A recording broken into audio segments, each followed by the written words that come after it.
Welcome to the Lost Travelers Club's Peregrine DadCast.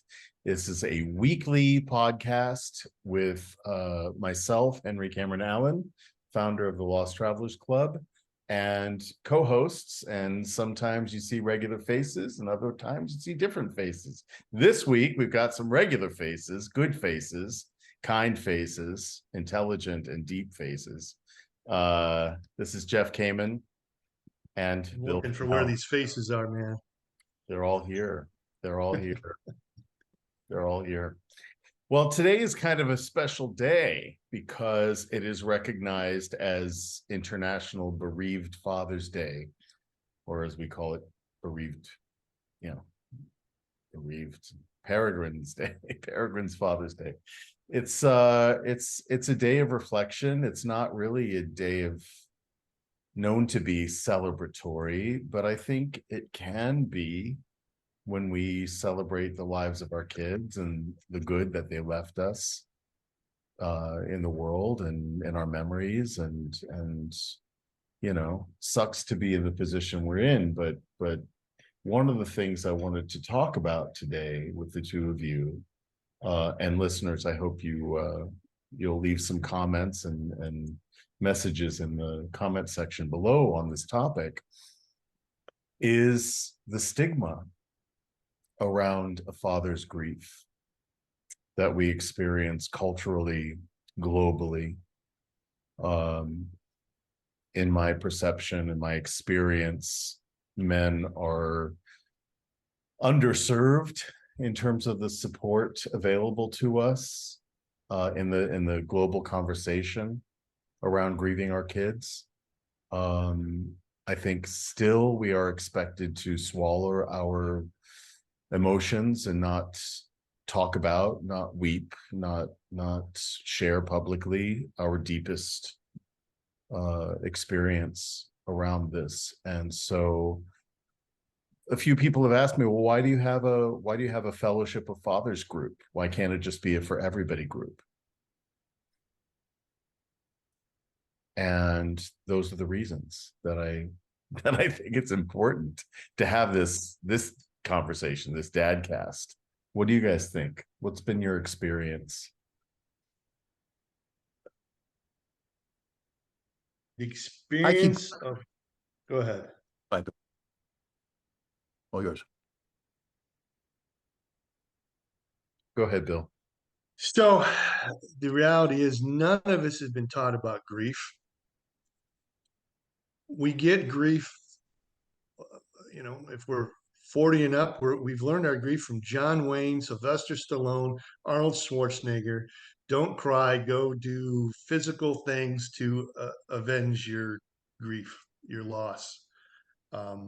So there's very few things out there that give us examples on how to deal with grief. I mean, from the get-go, you're told at a very early age, boys don't cry, men don't cry, suck it up, be strong, none of which is helpful. And it's just taught over and over and over and over. And that's all we pick up as far as learning about grief. Although everybody goes through grief. 8 billion people on the planet. Yep. And we suck at this. It's a universal life skill from the beginning of humanity, and we haven't mastered it even close. But I've been working on 15 years. Yes. 15 years ago, my 41-year-old son went off a 19th story balcony, fell to his death from a 19th story balcony in Chicago. 15 years. I was very lucky in one way. I had already had to deal with grief in my life. And I had already been told that since we are no longer hunter-gatherers in caves who had to be constantly alert or run the risk of being eaten or killed, we did not have to stuff our emotions. And in the current context of modern life, stuffing emotions was a shorter journey to cancer. I was taught all that. And that gave me permission to grieve. Today, 15th anniversary, I went for my annual walk in harmony with my son's soul on rural Route 604 in Virginia, all by myself out there. Not a bird in the sky, and suddenly, from out of nowhere, a hummingbird, a hummingbird, a very rare yellow-breasted hummingbird shows up, flies near me, flies away, has a deep drink of nectar from what appeared to me to be a significant wildflower, but what do I know? I'm not a hummingbird. Then flew near me again as though to say, yo, we're good. Carry on. Keep moving. Life is for the living. Make sure you live. My report from the edge. And on the Memorial Day, on the milestone of your son's passing, which also happens to be bereaved Father's Day, it's all like all the planets align to say what you are experiencing is real. We've talked in this forum about signs and symbols and how things manifest, how things come in dreams, things come in our waking life. What's the difference between the two? Is one more real? Is one more fantasy? The wanting, the longing for it to happen, the open-mindedness. Jeff, who taught you about grief in your life that allowed you to experience it in the way that you do?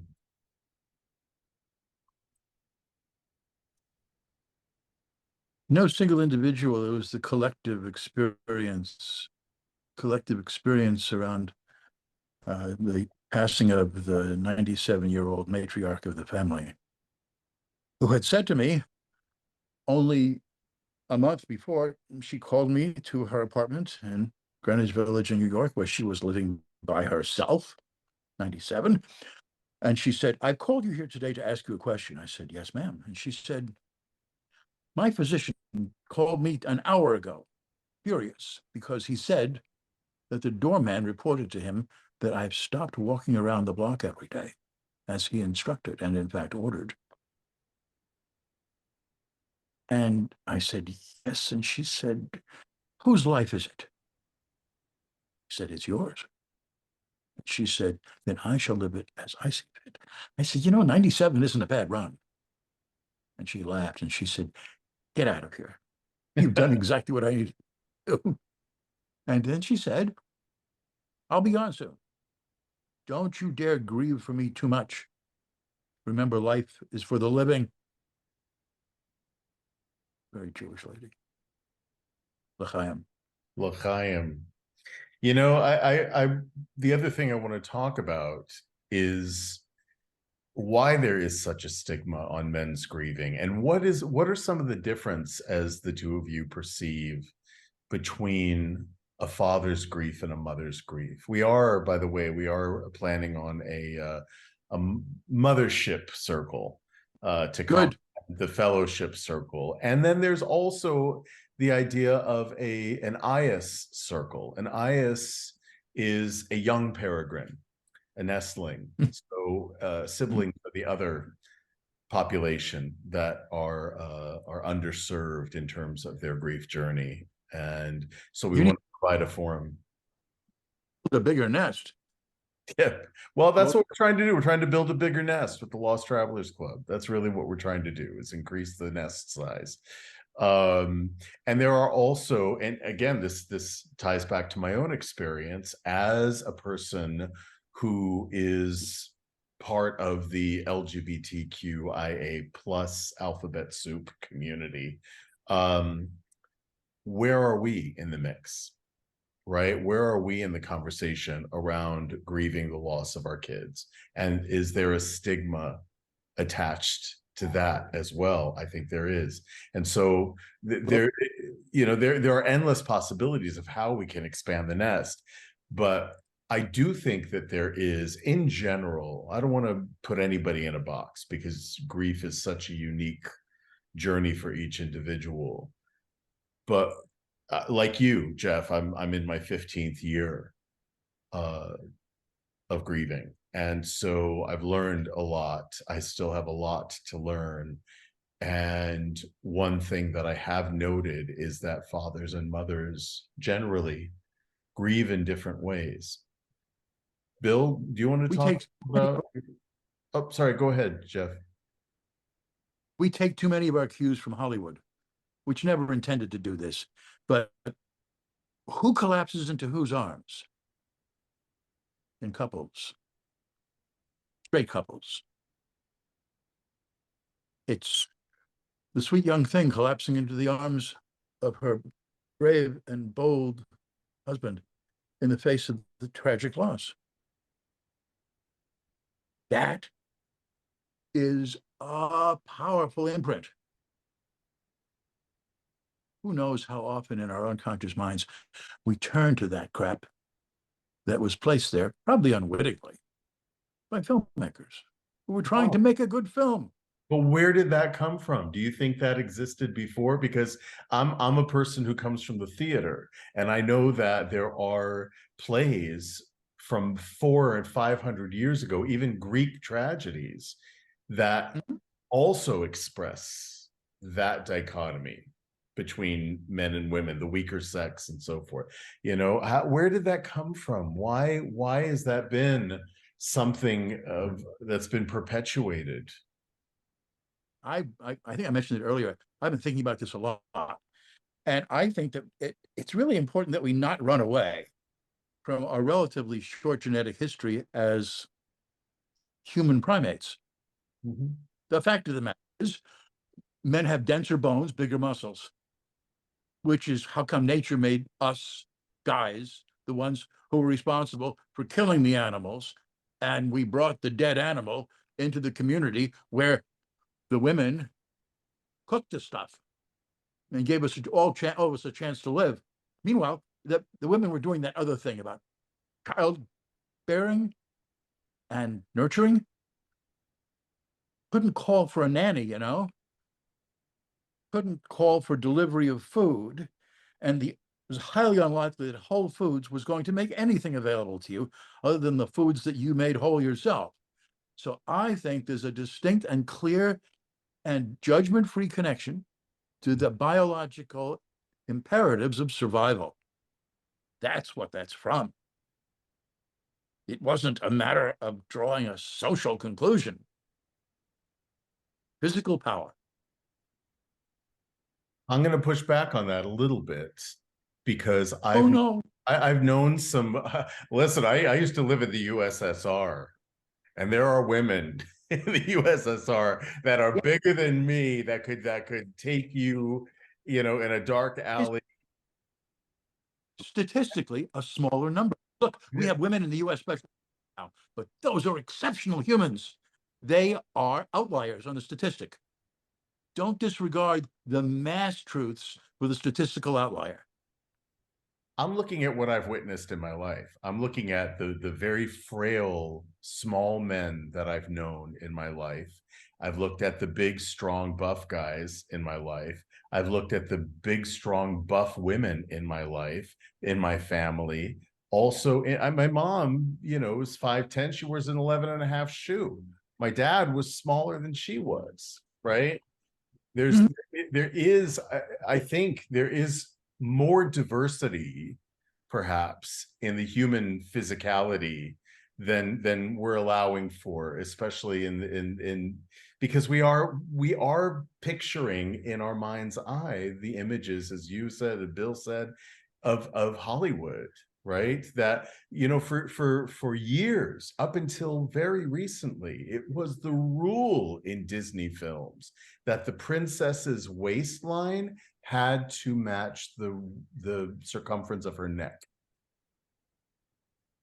Go back and watch every Disney film from your childhood and tell me it isn't true. It's absolutely true. So these are the images of frailty and weakness and fainting on the couch and all of that we've seen. But we're not talking about the pioneer women. We're not talking about the hundreds of thousands of women who have been single mothers, who have had to carry, who have fought in battles, who were warrior and pirate queens. I mean, where are the about them? And so what I'm saying is that historically there's been diversity in the human physicality.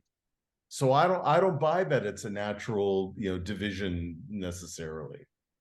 So I'm just saying, but I'm curious about the Okay, Greek I'll specifically. miss bone density and muscle mass. Everything you're saying is also true, but don't dismiss the mass of statistical evidence for the outliers, which impress us the most and always will. Yeah. Bill? Go back, look at little girls from a certain age.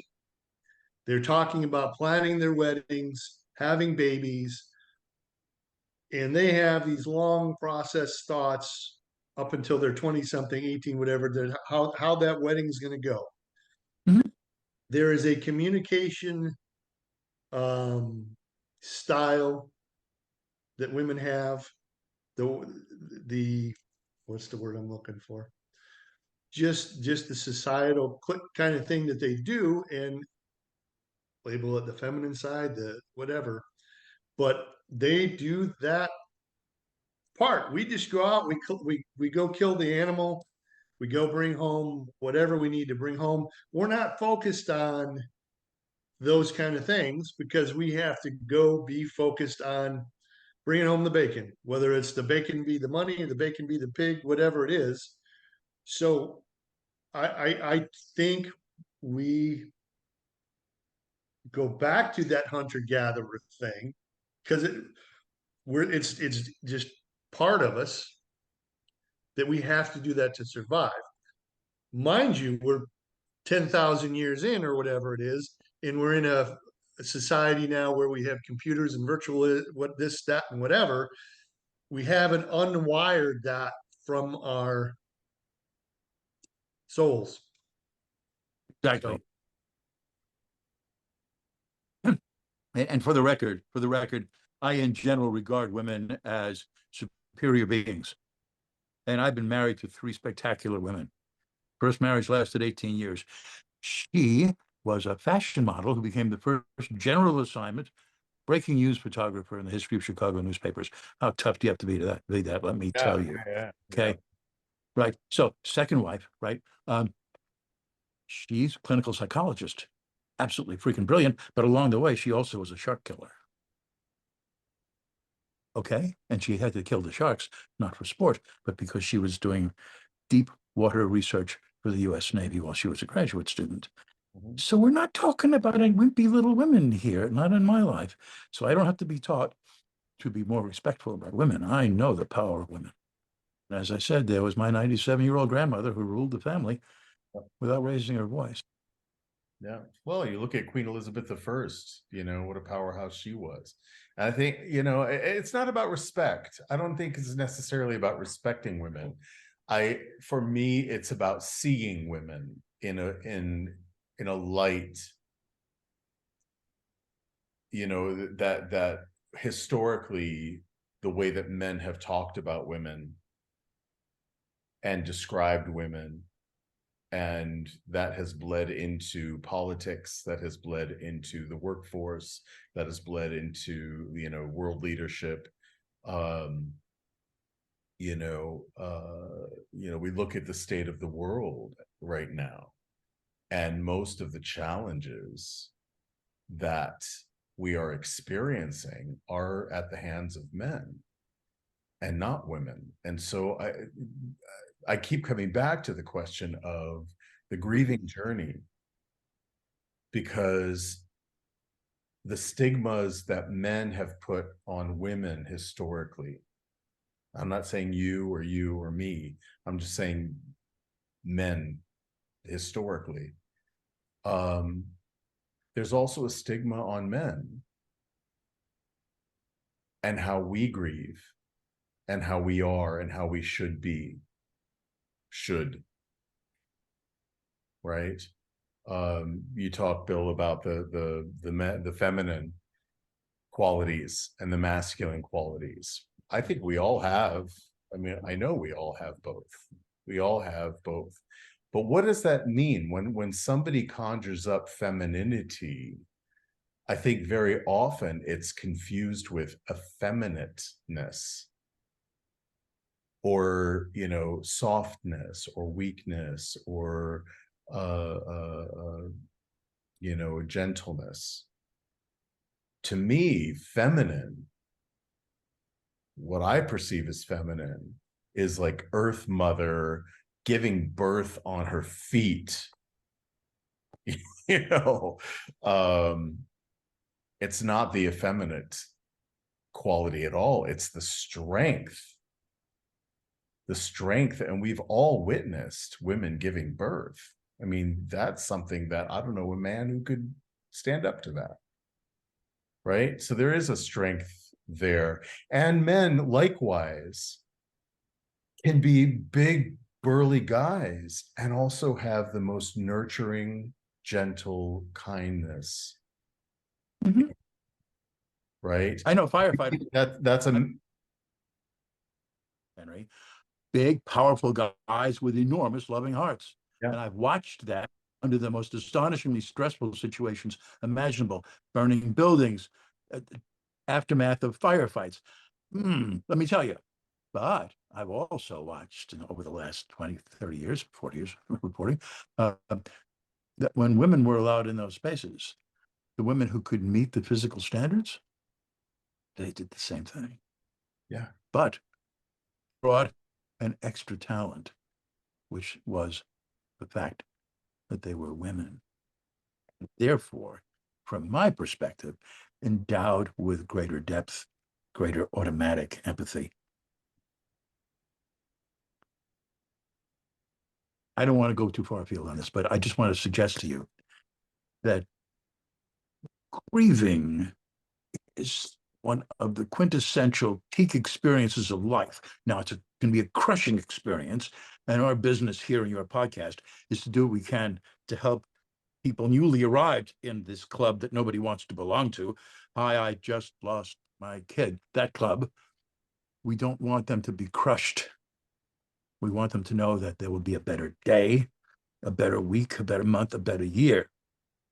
And we three on this podcast are living proof of that. Mm-hmm. We survive, we grow scar tissue, and we grow some muscle tissue too. Mm-hmm. It's my experience. What would you say are some of the key differences in the way that men and women, fathers and mothers, grieve?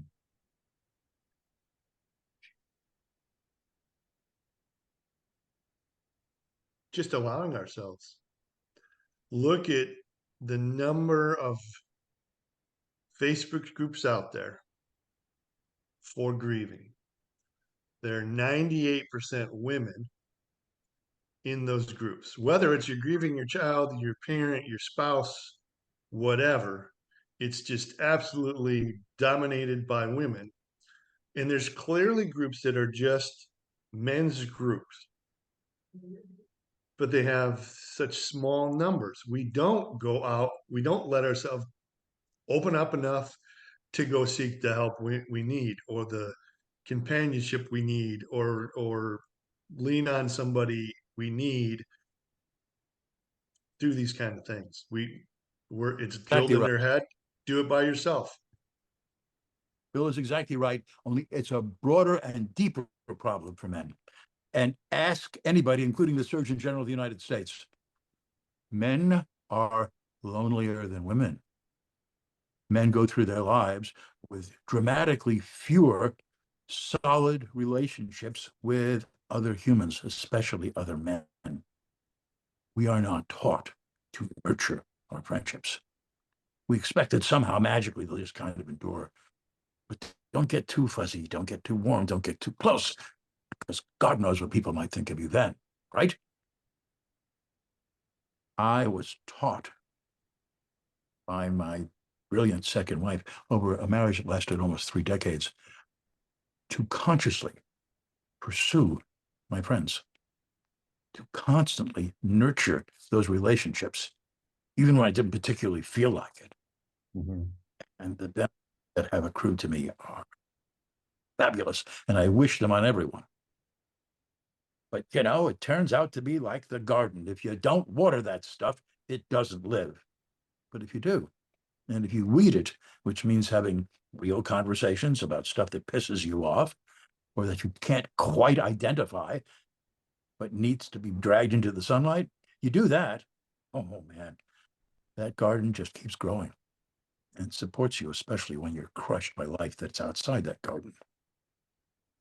We still haven't as a society, and I mean not just Americans, but I think in Western media and in Western cultures, we have not made an effort, a sincerely powerful effort, to water that garden and to teach little boys the way little girls are taught, to nurture those relationships. One of the psychological studies that I find most powerful and illustrative is that a team of psychologists brought in, I think they were 6-year-olds, a group of 6-year-old boys, 6 or 7 of them, assigned each one to a chair, all in a row, and left the room. Cameras rolling, of course. The little boys, you know, they push things around, maybe push each other around, knock chairs over. Time's up. In come the little girls. The adult leaves the room. Within seconds, the girls get up, take the chairs, and turn them into a circle facing in. How about that? Now tell me, into which one of those communities would you really rather participate? And I think that's the answer on all of this. And it undergirds everything in life, especially the most powerful experiences, including grieving. They're just better people. But we can be taught. We can be taught. Yeah, I think it for me, it boils down to fear that men have, fear of vulnerability. And that may stem back to our ancient ancestors who were running naked across the savannah with a spear, without protection, without armor. And when we are in our natural state, which grieving is a natural state of being for human beings, for many animals grieve, but the way that we do is unique to us. And when we're in a vulnerable state, that's when our walls go up. And I think men particularly, and coming back to Hollywood, the way men and women are depicted, right? Mm-hmm. You see naked women all the time. You don't see naked men very often in film, right? Mm-hmm. And being naked is our natural state, whether it's physically or emotionally naked, right? They can be equated. I learned this in the theater, right? When you are in your natural state, you are vulnerable. And this is why there is a reticence that men have about being naked physically and vulnerably, emotionally. It opens us up to attack. And so I think that there's a degree of caution that we have when we're in a position, or we've put ourselves in a position, in terms of communications around our innermost feelings. Generally speaking, my experience has been is that when a man is going through a challenge emotionally, it doesn't have to be grief, it could be anything. If they have a female partner, she's chasing him around saying, if you just talk about it, you'll feel better, right? But he doesn't want to talk about it. He needs to work it out. He needs to retreat into his cave and deal with it the way that he can. And if he can't deal with it, he's going to go find a buddy to talk to about it, because the buddy's going to say, well, this is what you do. This is how you fix the problem, right? Likewise, when a man is sitting with his female partner and she's going through the challenges of her day, our automatic response is, well, here's how you fix it. Here's how you fix your problem. She doesn't want us to fix it. Shut up and listen. Shut up and listen. Sit in my circle of chairs. and just make the yummy sounds, nod your head, and just hear me. I need to get this all out on the table. Men and women communicate, I think, very differently in that sense. And again, this is a broad generality, but in the same token, given the roles that male and female have been put in and we've put ourselves in throughout history, it makes perfect sense. And I think that that translates also to our grieving journey, that when we are feeling deeply, we are not going to be public about it. We are not going to talk about it, except privately. When we are at our most despairing, when we're at the edge of the abyss, we will talk to other men about it because we don't know what to do. And another man's gonna say, well, here's how you fix the problem. This is how you fix the leaky pipe, right? So one of the things I wanted to break out of was that gender expectation around men not talking about. You notice how many co-hosts we have had in the past month on this DadCast. 3 tops. I think there was one that we had 4. Right? Men are still hesitant to jump into the pool because that vulnerability is a threat. How do we fix that? We can stop measuring ourselves against each other. That's a big one. That's Bill, you've talked about that too, about how we compare our grief. Yeah, well, across the board, men and women, we all compare the grief, good or bad, whether it's to say, oh, yours is nothing compared to what I went through, or we minimize our own looking at somebody who has had something substantial. But regardless, each person's grief is unique to them, Right. no matter what they're going through at that moment. To them in that moment, it's 100%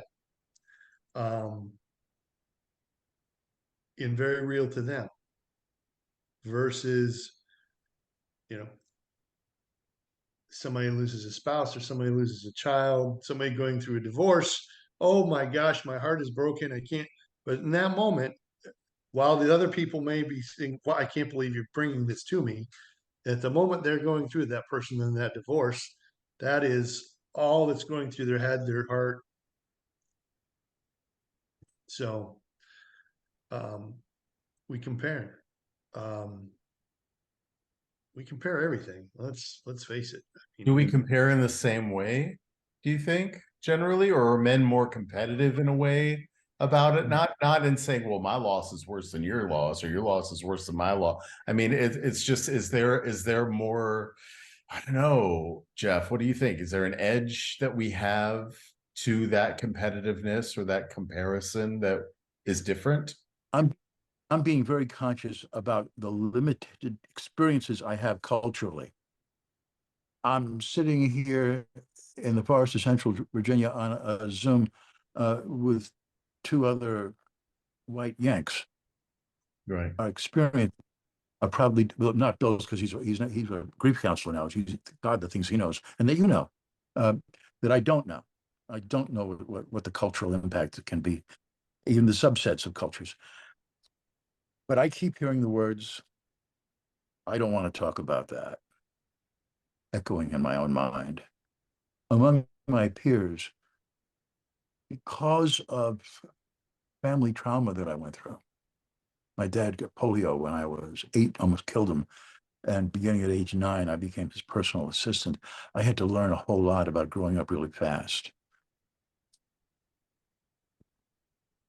That forced me to push beyond childhood expectation, boundaries of expectation that we assign to childhood anyway in our culture. Meanwhile, there were kids my age in other parts of the world, running factory machines and being confronted by loss all the time. So the privileges that redound to being born in the West and into the middle class in the United States are just astonishing, and in Europe. But I think the competitive stuff applies. it's like, maybe my story isn't good enough. How about that? And I think that's unconscious. You know, I'm a journalist, so I do what I can with what minimal tools I have to chip past the unconscious and to bring it out into the light, whatever it may be. And I feel the responsibility to do that to my readers on me, not just on them or on what I perceive third parties to be doing. I could not do the work that you and Bill do. I could not do actual grief counseling because I am wired too deeply to go back into my own realities. And once a year to walk like this, consciously invoking my kid, is a very powerful experience. If I were to do that every day, I think I couldn't handle that. I think I've created a modus vivendi, a way of getting along, getting through the moment, in which Nathan's always present, but kind of blurred, like the background behind me. To sharpen the background and bring him into the foreground requires a lot of me. And I don't think I have the stuff to do that on a daily basis. That's why each week is a huge challenge for me to show up here. All the more reason I have deep respect for you, because it's not easy for anyone. I think that I can speak for myself, but I think maybe Bill, you experienced something similar, is that in order to do this work, we have to exercise a certain degree of detachment, Sure. not only from the experience of others, but even our own. And that's not an easy thing to do, to detach yourself from your experience of grief. Do you experience that, Bill? So I obviously dive into Facebook groups all the time about grief. So I want you to, I'm a Marvel character. I'm Iron Man. I put on my suit of armor and I dive in and I'm going to look for somebody that I can help. But the reality is that gap between the glove and the arm has a little crevice. And sometimes the heat sears you in there. Kryptonite gets So through. it's very hard to escape it. I mean, sometimes I'll be honest, some days I back out. Once you look at a lot of it, you got to back away and regather. And I'm like, that was a bit much for me. I can't believe what so and so had to go through today. Um, but yeah, but a part of that is I'm able to do more of the dive in because of going through the process of grief recovery. I'm guessing what the training you had is very similar. You now know, okay, here's the steps I need to keep me safe Right. so I can do something else. There's just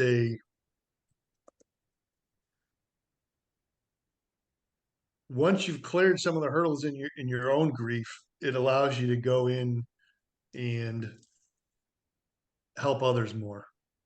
Because Or you recognize it, you recognize the those markers, right? Those yeah, milestones that they're going through, having been there in your own way, right? There are some, I'm like you, there are days I have to pull out entirely because it's one after the other, and one story, as we've talked about before, one story is harder to hear than the other, and we do have to protect ourselves.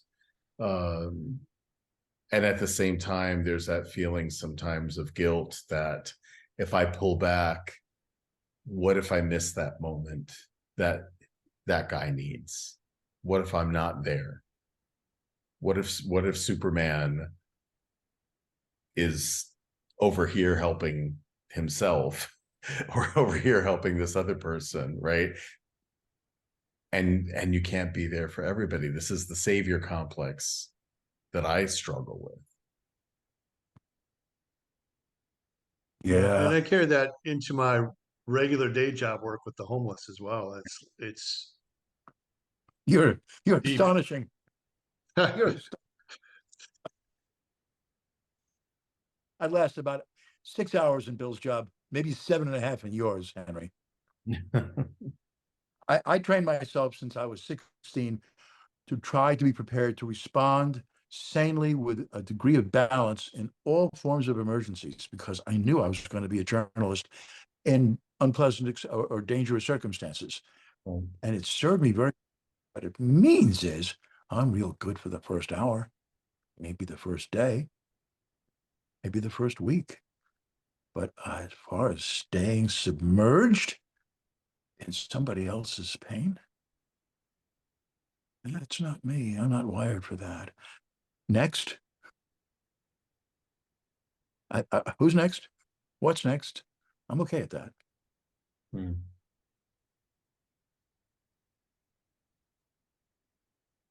What if you're My covered? And son's that's alcohol. fine. Yeah. Go ahead, Bill. That's fine. I mean, because, not everybody is set for that. We all have our own little strengths in knowing how to use them. So it's don't beat yourself up over it. No, I'm almost 80 years old. For my birthday, I promised myself I was going to stop beating myself up. We'll see if I get there. Good. Well, but what's beautiful about this conversation is that it harkens back, and all we have to do is look back over history. Over the Oracle of Delphi cave, the two words "know thyself" were carved into the stone. And I think that is a big part of this conversation around how men handle the grief journey, how women handle the grief journey, where are the differences? I think because of that circling of chairs, where women do get their feelings out onto the table more readily and in a way are able to rehearse their feelings by doing that before stuffing them back in and handling them. We don't do that. And I find that it's one of the reasons I called the organization the Lost Travelers Club, because I think that we do find ourselves lost on the journey and without having the map, without having the tools. And yet anyone who's ever been lost on a journey knows that you're going to arrive eventually. The being lost is a detour. It's not really the end of the road. And so that's kind of the irony of it as well. But I think Angels. Say again. Angels show up. Yes. Angels show up. 1966, Canton, Mississippi High Patrolman tear gassed and brutalized hundreds of nonviolent protesters. And I did my job. I recorded my narrations of what was going on. And the event is broken up. People are screaming. People are terrible shape. And I'm looking for telephone. I'm knocking on people's doors. I don't know where I am. I'm in this little town I've never been in before. And door opens, and a short, very old man, he was probably 40 because I was 22. But this old man, happened to be African-American, looked at me, he said, "Who are you?" And I said, showed the tape recorder, my credentials. And he said, "Son, get in here. They're coming for the press. You're next." Grabbed me and pulled me in and closed the door. He had blackout curtains because he knew how to survive, and I didn't. Wow. One of the many angels that have saved me over and over again. So now how do I pay that back? That's why I'm doing it on your show, to do a little I can do to give back. It's huge. And to have that opportunity, to take that opportunity. I had a conversation with somebody recently on a podcast that was talking about they were talking about being a caregiver to somebody in hospice. And I later on in the conversation, I referenced that position as being a caretaker. And they got very defensive and came after my jugular almost, No, it's not taking, it's not caretaking, it's not for you, it's for them. It's all about giving. I said, maybe it's equally both, because the rewards that you receive in the giving, there's a give and take to care. And it's without, without qualifying it as positive or negative. I know that when I am caregiving, I'm also receiving something that I accept as a gift. I take that gift, and it informs every person that I care give on the journey. I did hospice once. Yeah, that's exactly right. Yeah. You wind up into that process richer. Yeah, it's true. It's true. In an odd way, it's like forgiveness in its own odd way. Mhm. At the end of the giver probably winds up more blessed than the one who was forgiven. Very often the one who's forgiven So- doesn't really care one way or the other. It's when you forgive, it's for yourself, right? But you're also releasing that person, right? Rather than holding. It's the opposite of seeking vengeance. In vengeance, they say, if you're going to pursue vengeance, first dig 2 graves. I'd like to see that movie. I'd like to see Arnold Schwarzenegger wreak vengeance by forgiving. Gosh, wouldn't that be something? And what a great life he is leading now in his dotage. What a great champion he is for justice and decency. Yeah, I watched his documentary recently, and it was a real eye-opener. Really gave tremendous insights into his journey. And listen, we're all, when you really take a half step back and you look at the big picture, anyone we point to with judgment at one time was a little bit, at one time was a little innocent child, and something happened in their past that caused a rift in their humanity, that caused a shift in them, right, to where they became that Rambo character, right? And so I always try to sit there, and I think that's important for men, to sit there with oneself. There are so many fathers who feel guilty over their child's passing, not necessarily that they caused it, but they were not able to protect their child from suffering from that. See a lot of that. I couldn't protect my child. A lot of guys that are struggling with that. Profound defeat of manhood. Big deal. Very powerful. How do we handle it? How do we handle it better? What gift can we give on bereaved Father's Day to say, guys, here's the deal. By our very presence on your podcast. That's the gift. Unlike you and Bill, who dive into this universe of loss every day, this is my thing for you, with you guys on Sunday. Thank you. Take care. Thank you, Jeff. And thank you for being here on this Memorial Day. And we're with you, brother. We're here. We have shoulders. That's why we have broad shoulders, maybe, is for our brothers to lean on when we need them. Right? Yeah. Sending more love, light, and laughter to all of you, because that's our natural state when we carve away the grit. See you next time. See you, Jeff.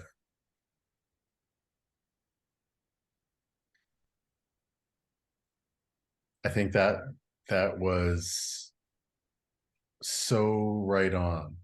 That was so right on. And on my own reflection, that same feeling of, I wouldn't call it like a heavy guilt, but it's the guilt that I feel when I pull away, when I know that there are countless guys out there who need strong shoulders like yours and mine. And when I'm going through a milestone myself,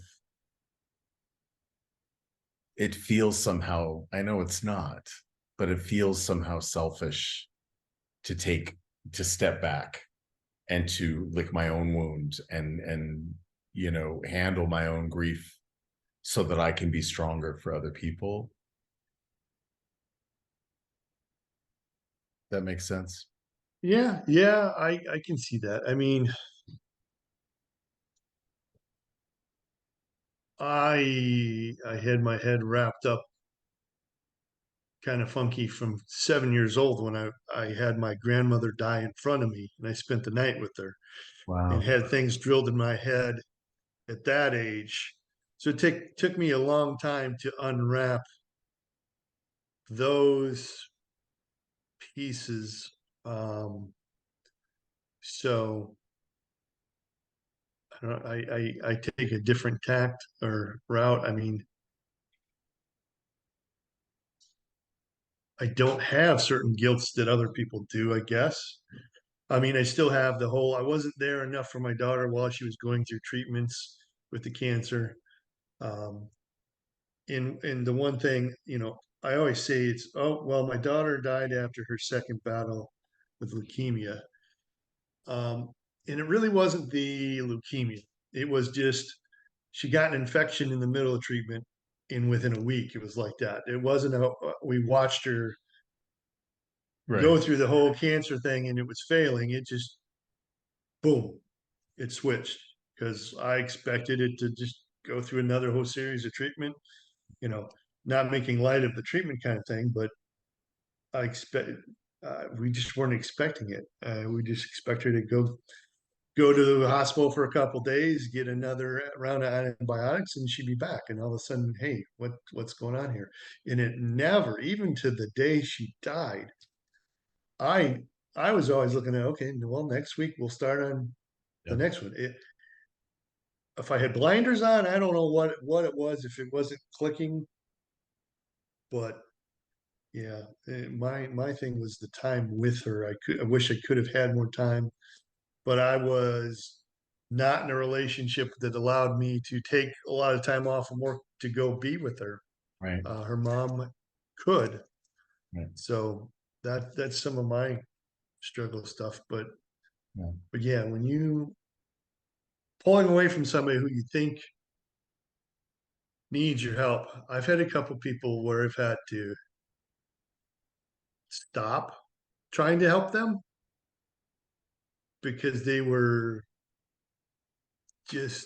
had so many things going on that I couldn't make progress, and it was um, more harmful to me to stay in that trying to help them. And for that day or two, I struggled with it, but after a while, I was like, okay, it was a toxic relationship in grief work. And It in turn, was it's going to be more toxic to them if you're staying yeah, in, right? yeah, It's not good for either of you. And sometimes the tools that we have as caregivers and counselors um, are not the right tools for that situation or that person, right? yeah. We can't save everybody. We can't help No, everybody. And that it, there's something to the old adage, you can lead a horse to water, but you can't make him drink. If there's one thing, if there's one message as we wrap up this bereaved Father's Day episode, is guys, stay open to all possibilities, stay open to the possibility of hope and progress and being able to re-engage with yourself and with the world. Maybe not the way it was before. You're not who you were before, but there are ways to find your way back. You know, there's that saying that your cracks are where the light gets in.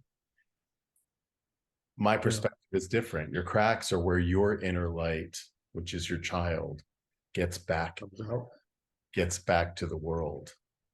If Yeah, you allow them to live through you, within you and through you, the road ahead is going to be never going to be easy, but it could get easier. So stay open to the fact that it can get easier, right? I have such respect for the men in these Facebook groups who do share their journey. who do reach out for help, who do offer support to one another, saying, you've got this, you're okay. You know, there have been men, as you've seen too, that are right on the edge of the abyss. You've been there yourself. Yeah. Yeah. And so you can speak to those men differently than I can. Right. So I guess the point is just stay open to the possibilities, because they're there.